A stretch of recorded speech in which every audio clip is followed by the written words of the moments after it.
As the storm continues to affect the country, everyone in Korea is bracing for the worst. Channeling all this energy into ensuring the nation's safety, President Moon Jae-in urged all-out measures to minimize the damage from the force of nature. Shin Se-min shares with us his remarks. Postponing a pre-scheduled meeting Thursday, President Moon is giving all of his attention to the storm and the nation's response to it, with Typhoon Solik already causing some casualties and property damage. And going personally to the Crisis Management Center set up at the National Security Office, the president ordered once again that the government do all it can to prevent any more.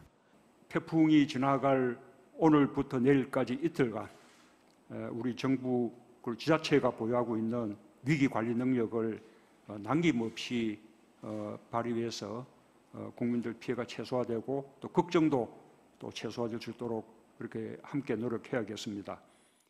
President Moon exchanged updates with the heads of Korea's 17 local governments about the latest on the storm and the response measures and asked them to do their best to minimize the damage. He stressed that the safety of the people comes first and also called on private entities to adjust working hours so people can have a safe commute. Already, public schools in the capital Seoul and several other areas have been closed. He also told officials to make sure the South Koreans attending the family reunions at the North's Mount Kumgang, most of whom are elderly, are kept safe.